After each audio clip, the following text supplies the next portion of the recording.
Hey y'all, welcome back to my channel. My name is Katrina and this is Katrina Reads.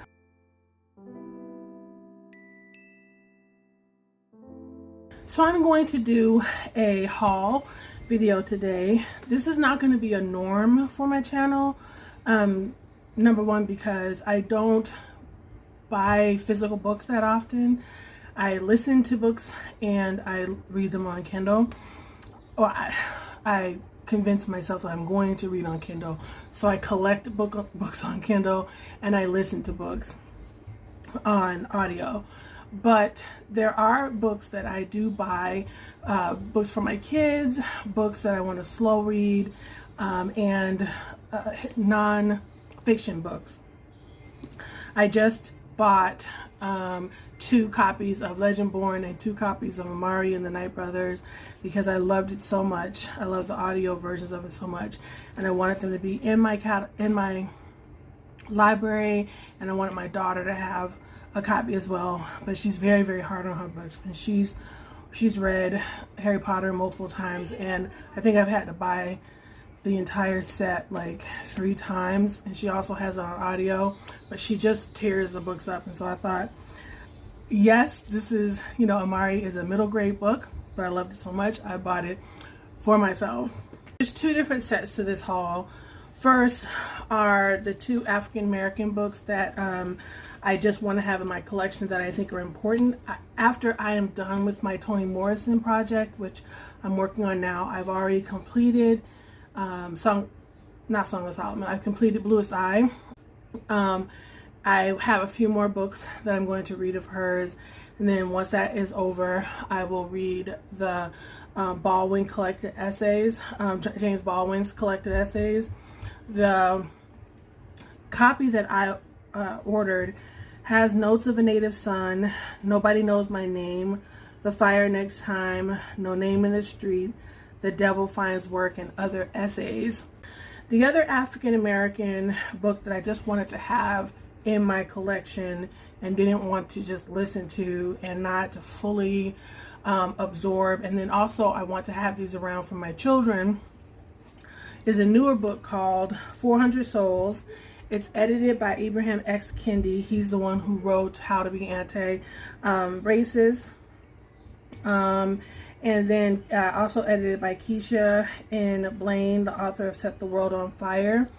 What actually got me excited about this book was one of my, if you see the back, like those are all of the people who have, what's the word? I can't think of the word. All of the people who have given into this, added to this work. I don't know why I can't access the word that I'm actually looking for. A lot of these people I follow on Twitter. The main one was Michael Harriot. I absolutely, when you see Michael Harriot say that he's about to give a thread on some topic, you are about to learn a major, like, master level history lesson. So if you're on Twitter, even if you're not on Twitter, get on Twitter, block everybody else out, and follow Michael Harriot. I also follow Clint. I just saw his name, Clint Smith. So I love Twitter for the humor of it. Black Twitter is undefeated. But at the same time, I follow a lot of the Black intelligentsia.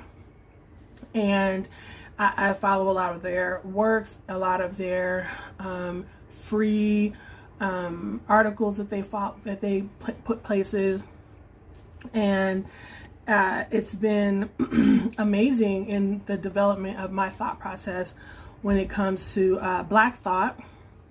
Oh, I just saw Robert Jones Sr. He's the one who just wrote The Prophets. And I didn't realize that Robert Jones Jr. is son of Baldwin. I've been following him for years and years and years, and didn't realize that that was the same person. So anyway, the way that this book is broken down is the story begins in 1619, a year before the Mayflower dropped anchor off Cape Cod. when the white lion disgorges some 20 and odd Negroes onto the shores of Virginia, inaugurating the African presence in what will become the United States. It takes us to the present with African American descendants of those on the white lion, and thousands of routes to this country's continuing a journey defined by inhuman oppression, visionary struggles, stunning achievements, and millions of ordinary lives passing through extraordinary history. 400 Souls is a unique one-volume community history of African Americans. The editors, Ibrahim X. Kendi and Keisha N. Blaine, have assembled 90 brilliant writers, each of whom take on a brief period of that 400-year span. The writers explore their periods through a variety of techniques: historical essays, short stories, personal vignettes, and fiery polemics. They approach histories from various perspectives, through the eyes of towering historical icons or the untold stories of ordinary people, through places, laws, and objects, while themes of resistance and struggle, of hope and reinvention course through this book. This collection of diverse places from 90 different minds, reflecting 90 different perspectives, fundamentally deconstruct the idea that Africans in America are a monolith. Instead, it unlocks the startling range of experiences and ideas that have always existed within the community of Blackness. So I am very excited about, like, there's poems, there's just there's, yeah, like, that's in verse. There's just essays. It starts with the very first essay outside of the introduction by Abraham Kendi is by Nicole Hannah-Jones, who just won the Pulitzer for her 1619 project. So I'm very, very excited to slow read my way through this and then have it on the shelves forever for my children. Now, this next set of books is something that I have been going through personally, a change of mind that I've been going through personally. I thought I was as left-leaning as one could be, whatever that means. But I did not, the idea of abolition extending from slavery to now prison and police abolition was foreign to me. And as I started hearing people talk about it, the very first thought that came up in my mind was, what do you do with the rapists and the murderers? And I actually ended up Googling that. And there's a wonderful Medium article that just completely changed, it just completely got through that question. And the minute that that cemented it for me, that article cemented it for me, and I bought these 3 books, and there were a ton more. I saved them in my books list on Amazon, but these seem to be the 3 that spoke the most to me as I was reading Goodreads articles about it. And the first one is Are Prisons Obsolete by Angela Davis.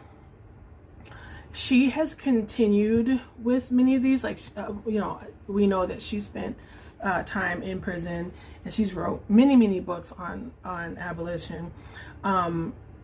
But this one made the most sense because it specifically just talks about prison. The one that came up the most as I was looking through it was talking about, it was a little bit more wide ranged. It was talking about torture in prisons and things like that.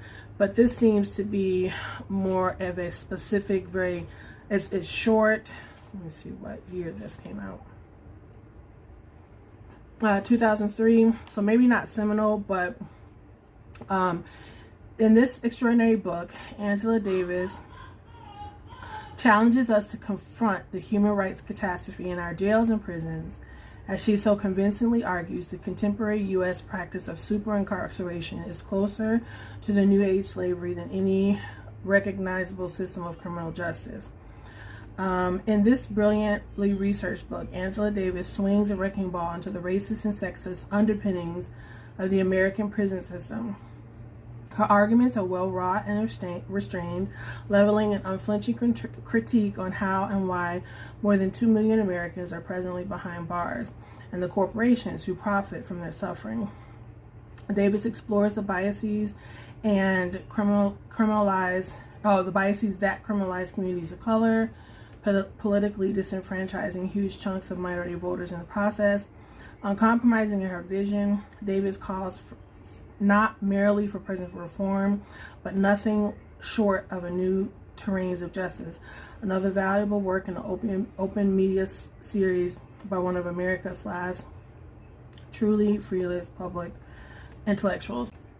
Now, the next book that I picked up is called Rethinking Incarceration. It says Gillard on the side, but it doesn't. Oh, by Dominique Dubois Gillard. I'll read the back. The United States has more people locked up in jails, prisons, and detention centers than any other country in the history of the world. Mass incarceration has become a lucrative industry.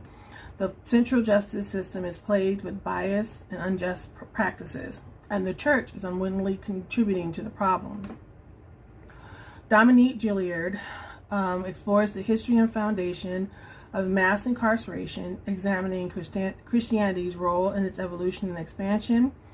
He then shows how Christians can pursue justice that restores and reconciles, offering creative solutions and highlighting innovative interventions, discovering how you can bring authentic rehabilitation, lasting transformation, and healthy reintegration into this broken system. The reason why I decided to, there's a few other books. The next book that I'm going to bring up is also a biblical perspective on police abolition. I am a Christian, but I am I'm not an evangelical. I'm not anything that you would recognize most likely as a Christian here in America. I'm much more a progressive Christian that you probably would find kind of theologically lines up with something you'd see in Europe. But I do respect and acknowledge that much of the advancements that Black people in America have experienced has come through the church. And so that helped me. And then when you think of restorative justice, when you think of that, that has a ring of Jesus, not Christianity, but Jesus. Jesus himself was, in my opinion, I don't think Jesus would recognize American Christianity. And so that's just a tiny fraction of how I believe, of how I see things. And so the way Martin Luther King pushed Christianity and his radical sense of restorative justice is something I feel like we need to go back to, or I need to go back to. And the Black church, while weakened, still has a place in restorative justice, I believe. And so I'm willing to look at what this has to say. And there were many books that had to do with that. And so if they're the ones doing the work, then I need to start there. The last book that I have that I received is Lee Griffin's The Fall of the Prison, Biblical Perspectives on Prison Abolition. I know I keep showing these books and they're backwards. I will obviously put them up.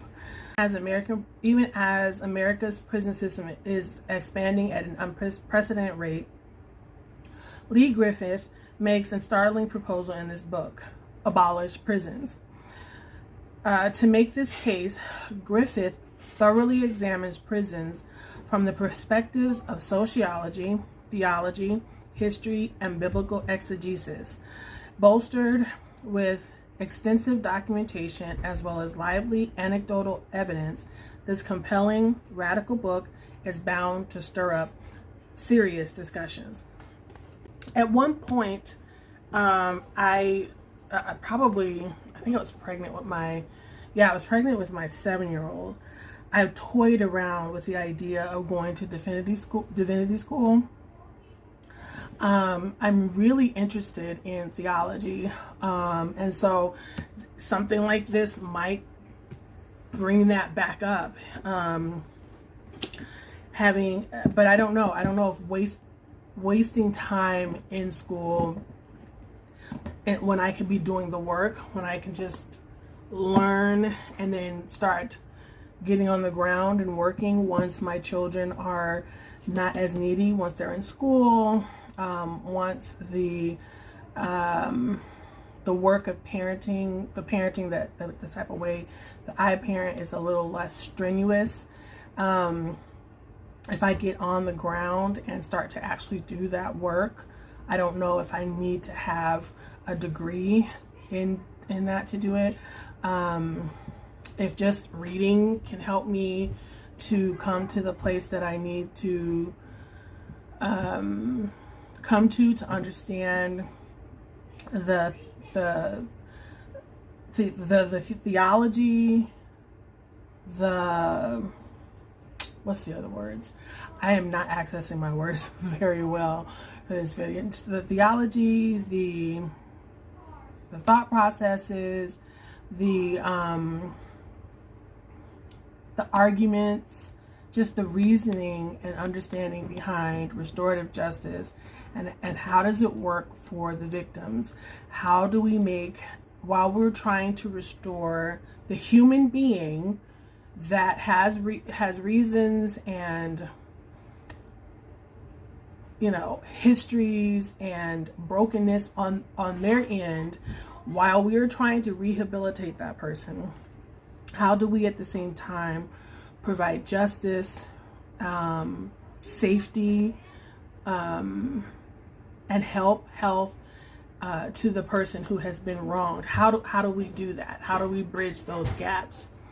And at the same time, how do we right all these wrongs in this country? Is it possible? Because if we're working, there are those of us who are working on the ground to bridge this gap between the injustices of the prison system, all the while the overall government of the United States, imperialism, white supremacy, doesn't want to let go of its free labor and its Negro problem. How do we fight that? What do we do with that? So these are the beginnings. These are the 3 books that I'm starting with. I guess I will talk to you as I read through them. If you've gotten to the end of this video, just leave me any kind of emoji that you'd like.